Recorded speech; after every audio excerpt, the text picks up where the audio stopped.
Welcome to today's special episode. My name is Sherry Samvillian. I'm a life coach, speaker, and author, and I'm honored to introduce our guest, Ambassador Maurice Makoloo, Kenya's ambassador to Austria, accredited to Croatia, Hungary, Slovakia, Slovenia, and Ukraine, and the permanent representative to the United Nations in Vienna. Ambassador Makoloo brings over 2 decades of global leadership experience, having served at Habitat for Humanity International as Vice President Africa Area Office and East Africa Regional Director at the Ford Foundation. He holds a law degree from the University of Nairobi and is a certified leadership coach from Georgetown University. Most recently, he assumed the prestigious chairmanship of the G77 and China Vienna chapter in February 2025, leading 134 developing nations in advancing equitable and sustainable development. A strategic thinker, skilled diplomat, and passionate advocate for social justice, Ambassador Makoloo exemplifies servant leadership at its finest. Hello, Ambassador Makoloo. Jambo, Petronella. I'm very happy to have you today. I'm very happy to have you today because we're in Vienna right now, and this is the ending chapter for you. And we thought it would be so convenient to have a conversation of reflection before you leave this beautiful city. And I wanted to begin by talking about your journey. You started as a lawyer and you started working at the Foundation as a director of Habitat for Humanity, and then you became the ambassador for Austria. So this is like 2 interesting trajectories of your life. What thread do you think connects these roles for you?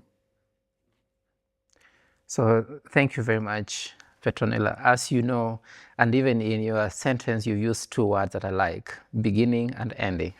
I always think that ends are also beginnings. And so what today is an ending of this chapter in Vienna is just a beginning of another chapter.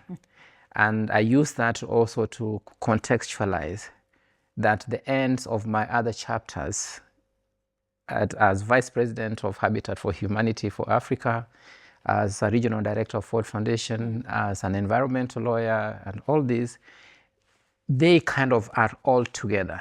So one end is the beginning of the other. But the one thing that stands for me as a running thread is my why. At a tender age of 17 years, I experienced an injustice. And that gave me a resolve that I was going to be a lawyer so I could speak on behalf of those who could not speak for themselves. I realized that people feel things, but not everybody has the ability to voice them, and yet voice matters. And therefore it is important for me, as and when necessary, to lend the others my voice so that whatever they feel can be projected. And that is what I have done as a practicing lawyer. That is what I have done as a civil society activist. That is what I did as a supporter of civil society and government and private sector when I was in philanthropy with Ford Foundation. And that's what I did when I was a vice president of the area office of Habitat for Humanity. And I want to believe that that is exactly what I have been doing as the ambassador of Kenya here in Vienna, Austria. Thank you for that. You mentioned your why. This is a very interesting topic, understanding your why. We've had these discussions before. As maybe some people don't know, you are my boss. And with that, we've had many conversations. And every time we have, if we're starting a project, whatever it is that we're doing, that is something you always ask says, what is your why? Why are we doing this? Why is that important? Why is why important? Why is why important? Exactly. I'll just give you 3 reasons. As they say, if you do not know where you're going, you can never get lost. Everywhere will be your destination. So the first thing that why helps you to do is in decision making. Because a life of leadership, of management, just life generally, is like a journey. You will meet a point where you could either turn left or right or go straight. Yes. Whether you turn and how you turn is a question of why. Why were you on that journey? So why helps you with decision making. Number 2, why helps you in answering the question, is the cost worth paying? Because sometimes the cost might be to leave a job, to take a salary cut, to enroll on a course, or to do something else. And then if the cost is worth paying, then it actually then flips it. It no longer becomes a cost. It becomes an investment. The third reason that why is important, it becomes your source of energy. Because sometimes the project or the program or whatever you are on is going to demand so much of you. Yeah. You will get beaten, by many things. The only way you're able to pick yourself every day from your falls is because of your why. Yeah. That is exactly why it is important to clarify the why. Yeah. I love that. I love the reason for that and how we can use it in our own lives. So another interesting thing that you've done, and this is what I love, why I wanted to have this conversation with you, because your career, the trajectory of your career has been amazing, but also what you do personally. You climbed Mount Kenya. And when you did that, that was a moment also of a bit of transition for you, moving from Fort Kenya, and you then were given this ambassadorship. How do you feel something like that, climbing Mount Kenya, trying to get clarity and understanding of this change in your life? How do you think that helped you? Thank you. So I went to climb Mount Kenya. Actually, it was a double moment for me. I was giving myself a birthday present. It was about my birthday. The idea was to summit on my birthday. But the other thing is I was actually finishing with the Ford Foundation after 9 years, and I was joining Habitat for Humanity as the area vice president. And I wanted, one, to look back and be grateful for the 9 years. I actually joked and said, thanking God for the 9 years of Mount Ford Foundation. And then before I go to Mount Habitat, also to kind of get that.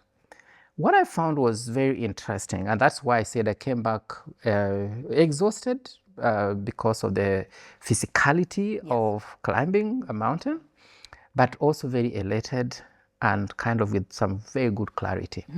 Because I discovered that, one, not everybody who starts the climb finishes it. As a matter of fact, very few people ever got to the summit. Yes. Some reach halfway, they turn back. Yes. Others, even on the day they're supposed to summit, they just can't do it for whatever reason.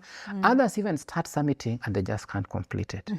And so when I finished the summit, I actually discovered that I had done something that very few people do. Yes. Which means that I can do more things that other people can do. And that was very energizing and very, very encouraging. But the other thing that it did is, as I reflected on it, climbing up requires strategy, focus and discipline. Yes. And it actually requires resources. Strategy, because you've got to be clear first where you want to go. I want to reach the summit. What does it require to reach the summit? Each day you've got to have even certain types of how you dress. You will not dress the same way on the day of your summit in the kind of as you started. Because you are starting on that day, I think the temperature was like -2 degrees. Wow. 2 a.m. in the morning, pitch dark. So strategy for that is different from how you are going to start. Yes. you require focus and discipline, because there will be days when you kind of feel very energetic and you think you should go even faster. No, you've got to go according to the plan. And it is the same way about our life's journeys and about our leadership. Yes. As you go up, you have to have the resources and the discipline. The other thing that it taught me, or the clarity it gave me, humility. When you are in the mountain, you come face to face with your tininess in the overall scheme of things. Yes. Because if you were to actually fall into any of those things, probably you might actually never be retrieved. But then the other thing is you are out of network. Yeah. No one can reach you. You're not reaching anyone. Yeah. You just discover how tiny you are, and that humbles you. But the last thing that this gave me clarity about is this element of trust and faith. Our guide, Joshua Gitonga, could barely construct sentences in English. But this is a guy who we entrusted our lives with at 2 a.m. in the morning. Yeah. And he would say, now you have your torches on your heads and you walk. You can't even see where you're going. Yeah. All you can hear is Gitonga's voice. He says, stop, you stop. Now sip your water, you sip your water. Okay, we get moving, He says, this morning, the only thing you can take is black tea or black coffee, nothing like milk or anything, and maybe some biscuits or popcorns. The higher you get, the more you learn that everybody brings something. And in that mountain, and all our lives are mountains, you will encounter people that may not do the things that you do, but you've got to trust them if you want to reach the summit. I feel like that's a testament for life generally. Like you've just described what it is that you need in life, which is one, getting yourself out of the comfort zone, which is now climbing a mountain, something so difficult. Yeah. And of course, I feel like it's also a training for your mindset, which you need as a leader. And something as small as that, and you said something quite interesting right now. You said it helped me push you to do something new, to push yourself. Yeah. Because as a leader, understanding that one, you don't know how much. You said you didn't know what it is you could accomplish that you could reach that. Yep. And you had to entrust other people. That's the same thing as a leader. You don't know how far. I mean, I'm thinking of when you're given and you're told you are asked to be the ambassador. That is something you've never done before, just like climbing the Mount Kenya. You've never done it before, but you trusted that. Yeah. And I feel like, this is why I'm able to have a conversation with you. Both of us are coaches. We understand what it means to have these things, and because people say, I want to be a boss, I want to be a leader, I want to be a thing, and then they don't have the traits for it. And they think they will get it when they become a leader. You've just explained you need to deal with that first and experience that first. It's a process. And it's a process. Yeah. And you don't have to do it in the office first. No. And anyone who if you try to climb that without getting ready, it will show, because you won't make it. Exactly. Or if you make it, the cost will be very high. Exactly. Either in terms of how the people that go with you have to push themselves to get you, the sacrifices that they have to pay to make you get there, or you yourself, you're going to have to pay. So get the process and trust the process and really walk the journey. Yeah, wonderful. Thank you for that. Yeah. So let's talk about what we said. You're a certified coach. You did this at Georgetown University. So how has that training influenced you as a leader, as a manager, as a boss, when you became that person? Or why did you even decide, this is something I want to do? This is something that could add value to the person that I'm becoming. Right. And we could come back through this later, but I chose to become a coach because I had benefited myself from being coached. So Okay. Yes. So, but I coach because I believe that everyone can be bigger and better tomorrow than they are today. Bigger because they're already big, better because they're already good. So my role is to find ways of being a force multiplier for them to be able to do that. So when, for example, I came to Vienna, as the ambassador, I came with this belief that generally people are willing to follow their leaders, especially if it is clear to them where they should be going. When the vision is clear, people are very much willing to walk that path. They are even going to do that when their trust and confidence in their leader is going to even increase when that leader also walks the journey. Does not just say and sit, but actually walks. Now, so that you are the perfect example. What, therefore, I had to do was to create that vision. Yeah. And I said, connect, elevate, impact. Because life happens. And sometimes life happens to people that they even forget who they are.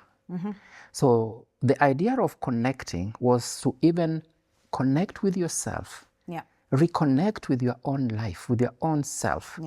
Because sometimes you have even lost your own identity. Yes. And so that was the first idea. Yes. Because I was very clear that if we are going to hit the impacts, if we are going to carry the heavier weights that I knew we were going to carry, if we are going to go the higher heights, like climbing the mountain that we had talked about, we had to start working on the inside. Yes. And that inside meant, one, individually people connecting and reconnecting with themselves, then one person connecting with another, then connecting the missions work with the larger purpose of diplomacy, and of course what everybody else is doing. What, therefore, coaching has taught me is to simply be, in a manner of speaking, the conductor of the orchestra.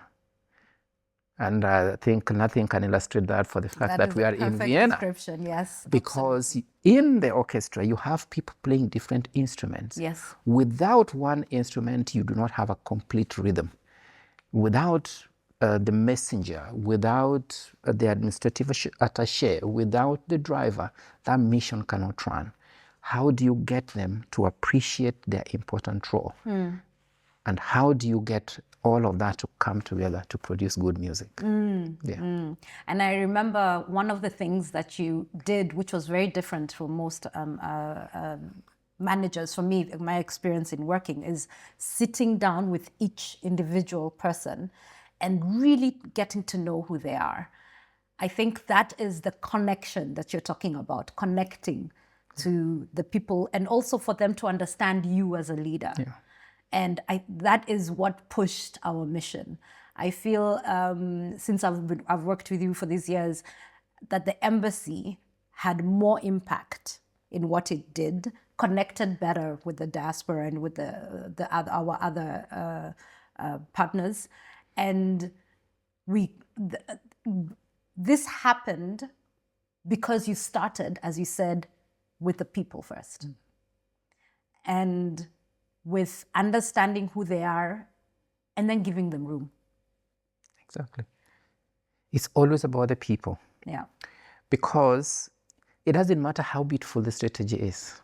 Strategy has to be implemented by people. And if you have a beautiful strategy, but people pulling it in opposite directions, you are not going to get anywhere. In fact, you'll get off worse for it. So it's got to be about the people. And the other thing about the people is when you end up in a very busy mission, like our mission in Vienna is, where you are accredited not only to the United Nations office in Vienna and all those multiple agencies, but you're also accredited to 6 countries, then the only way you're going to do it, again, one is be clear about what you need to do. the clarity. Because when you have that clarity, people with their skills and trainings, they know where we need to go. Yeah. They will figure out what to do because they have the skills, they have the training. Just tell them where to go, let's figure that out. That's number one. Yeah. Just your clarity of vision. Number two, you delegate, but delegate according to strength. And that is why it was important for me to meet every staff member to understand who they were, so that when I was going to deploy them, I would not deploy them in the areas where they were weakest, because then I'm setting them up to fail. I must set them up for success. So that was the essence of that early conversation. Absolutely. So that when I could delegate to even create space for myself, because a leader must not be looking downwards, inwards. A leader must look upwards, outwards. Yes. But you have people who are taking care of downwards, inwards. Yes. That is the art of delegation. Yes. But the other thing is you've got to trust them.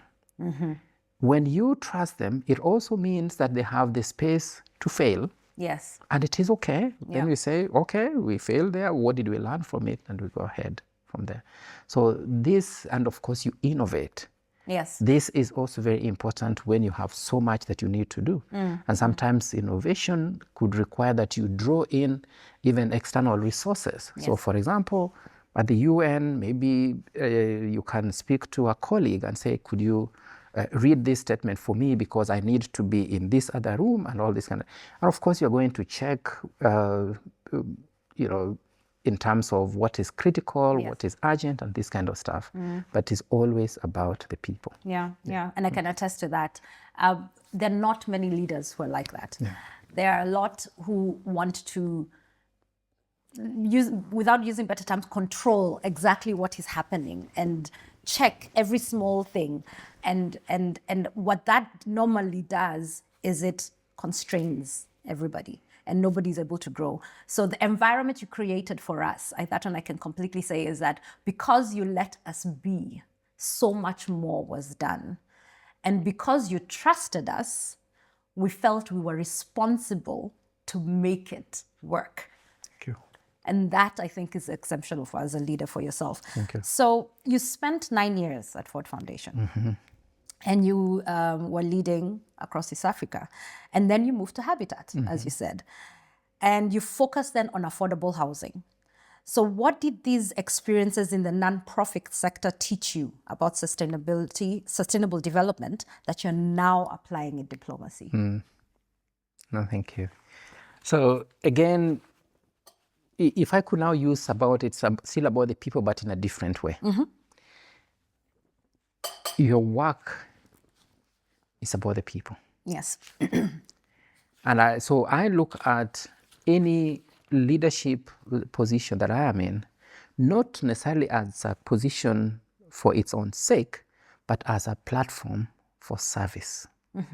And therefore, wherever I am, as at the Ford Foundation Regional Director, or as Habitat for Humanity Vice President, or as Ambassador of Kenya, Yes. it is always about service to the people. Yeah. What do the people need? In Habitat for Humanity, it was about affordable housing. Yes. And how are you going to arrive at that? And when you come to, the embassy, what is it that the people need? And now you go back to the issue of course, the leadership of the country. What agenda has been set? And interestingly, for me, affordable housing became part of the bottom-up economic transformation agenda. So there was a level of continuity there. Okay? But the other thing that for me I've learned in all these things is don't settle for less.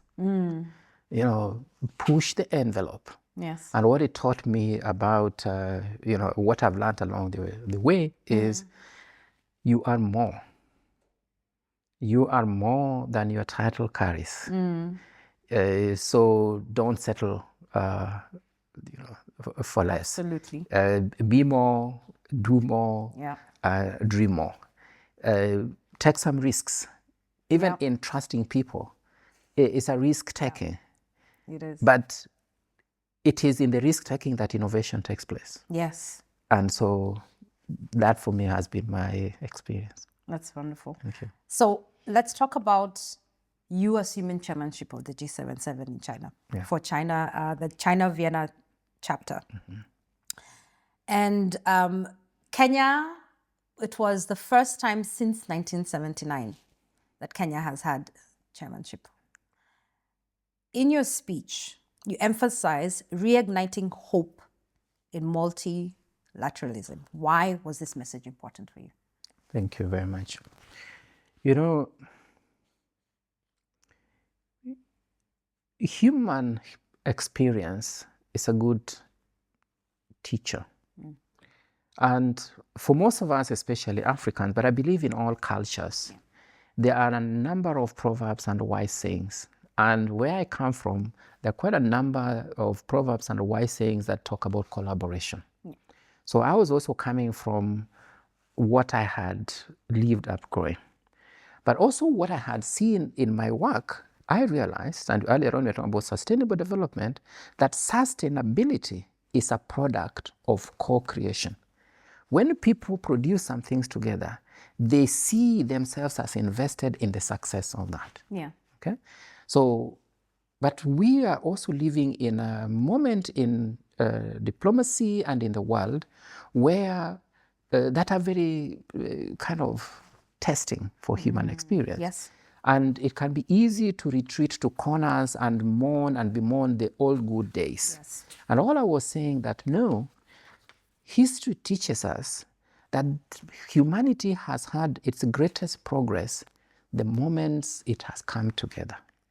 And that even in this time when we have so many challenges, we are going to have the greatest progress when we come together, when we sacrifice individual or national gain over the collective future of the world. Therefore, our role as diplomats, our role as leaders is to be bridge builders across ideologies, across regions, across cultures. That we are the people who are saying, I hear you, and I hear you. Because then it's about calling to the best of who we are as humans. Yes. Listening to each other, showing respect, extending grace. That for me is very important in a time like now. Because humanity, and especially if you look at young people or in different parts of the world, they're struggling with hope. Yeah. We must reignite hope. We must be messengers of hope. That's a really unique view you've given about diplomacy. Yeah. Because most people wouldn't think that's what diplomacy actually is. Yeah. You know, people say the diplomats are the ones who, yes, they represent, but there's no bridge between that. So that is a very unique point of view. So you, in talking about diplomacy, you also accredited 6 other countries. Yeah. Representing numerous, and the UN organizations also. You do IEA, UNIDO, DC, and others. So how do you prioritize? How do you manage? How do you?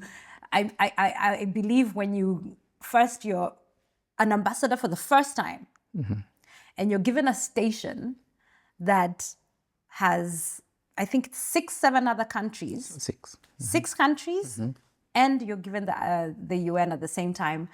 And you are the chairperson for the G77, and you have to make sure that the embassy itself is meeting meeting what it needs to do. How did you manage all of that? Thank you. A saying is put, like if we have, can use this class, if you have, say, some stones, you have sand, and soft soil and water, which one do you put in this glass first? And they say you put the big blocks first, then the sand, then the soft soil, then the water. Okay. In other words, determine what are the big things that you really need to do. What are your big blocks? because not everything must be done by you. Yes. And even if it has to be done by you, not everything must be done by you now. Okay? That's true. And so you begin to so the part of clarifying this is what is critical. Yes. And it can be critical for the country. You begin by it's critical for the country. Yes. Because that is the reason you are here. Yes. And then it is critical for the mission. Yes. And then it can be critical for the other countries that you're engaging in or other partners. So it's really the only way to manage is to first begin to determine what is critical. The second, as I had said earlier, is trust your team members. Yes. To also do their bit. Because they bring unique gifts that you do not bring. So it's an all collective enterprise. It's a team sport. Yes. So you delegate to them in a spirit of trust, and especially by kind of pulling from their strong points. And sometimes when you do not hit everything that you do not hit, being kind to yourself.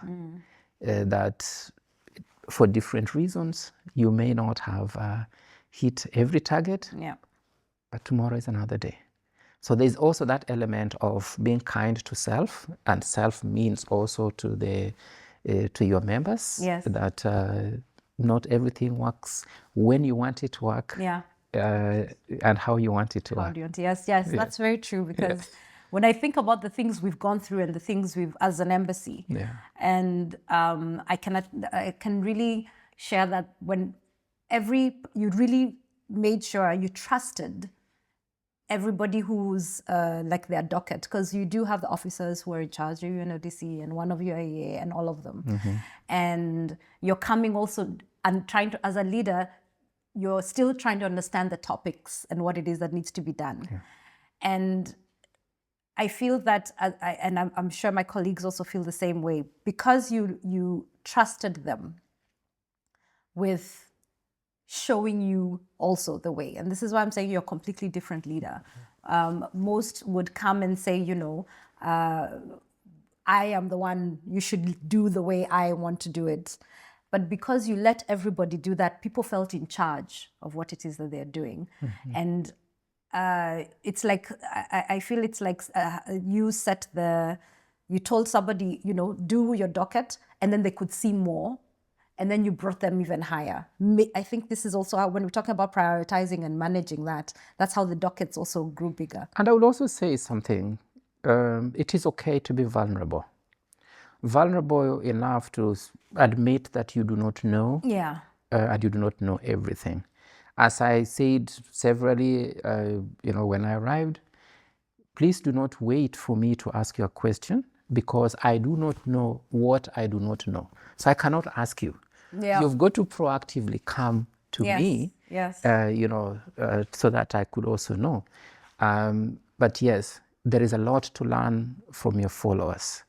The other thing, again, that you earlier on connected to the coaching, I'm on the 16th floor. Our office is on the 16th floor. And I give this analogy when I even have my officers come to my office, we go to the window, and I point out and I say, let's use this. Can you see that car passing? And say, yes. Can you see its registration number? No. But do you believe the person who is down there can see the registration number? Yes. Can you see its make? No. But can you see the top? Yeah. All this kind of stuff. And I say, if I am going to purchase that car, I need the perspective from here where I can see its roof and everything. But I also need the view from the person who is on the ground, who can tell me the registration number, the make, whether the other side of it is also as good as whatever I am seeing. That everybody brings something. And that for me is what I found very fulfilling about my time in Vienna, that because of that, everybody has brought their best game. Yes. And so here we are. Yeah, absolutely. I like what you said about vulnerability.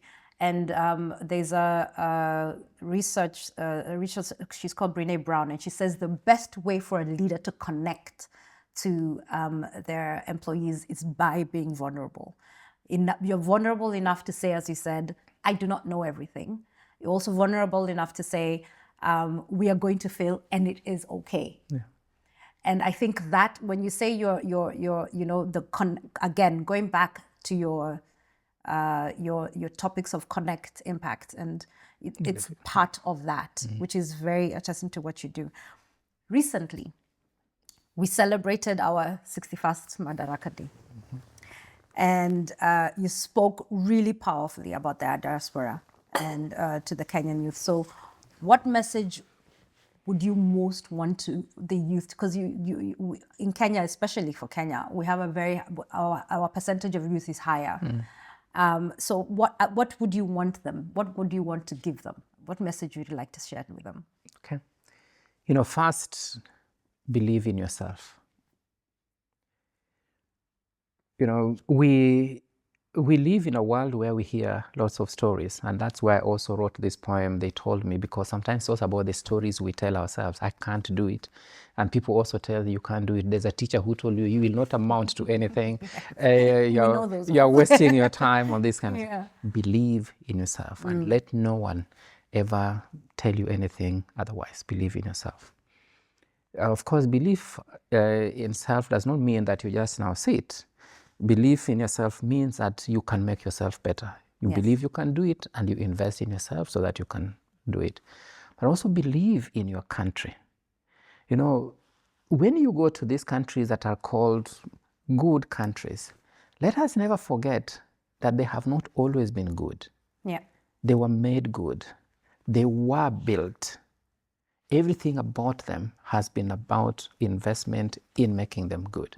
They have their histories, and not every part of their history has been good. So let us not, as young people, let us not be blinded by our experiences of this moment as to miss the beauty that the future can bring in the country. So let us believe in the country. The third thing I would say to a young leader or a youth today is, again, as I've said before, you are more, and take risks. Taking risks is not about being reckless.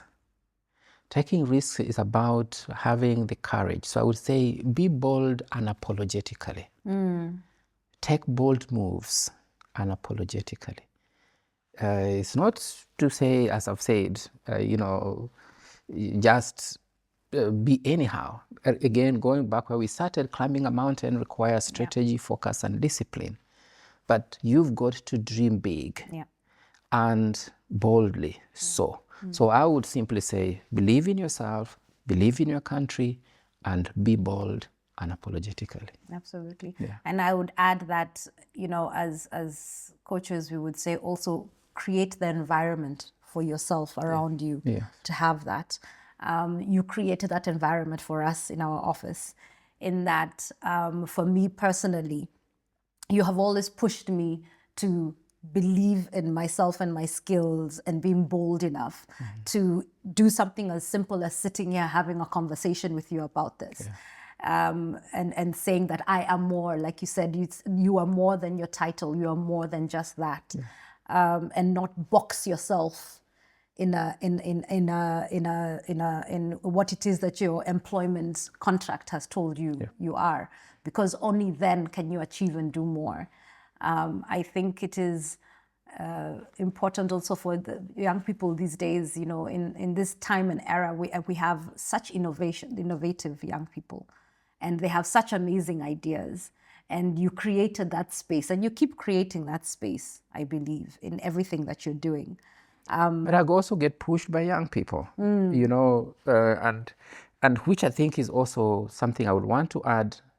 You will never make the world alone. You can't make change in the world alone. So go with others. I say the young people also create me in the sense that I met this gentleman called Awi. Awi is he's an Austrian Jewish national here in Vienna, who is in the creative space. But how did I get to meet him? Because a young person who I interface with in my office called Fabian. Yes. That, as we were discussing technology and innovation space, and told him there's this guy, and created the connection. I'm using that example to also remind the youth, your voice counts. Never, ever underestimate the power of your voice. He may not have thought that I was going to do something with it. Yeah. And probably I would not have done something with it if he did not say that there's such a fellow and there's such an opportunity. Okay? Your voice matters as a young person. Use it. And the only way actually to find your voice is to keep using it. Yes. Yeah. That's wonderful. Thank you for that.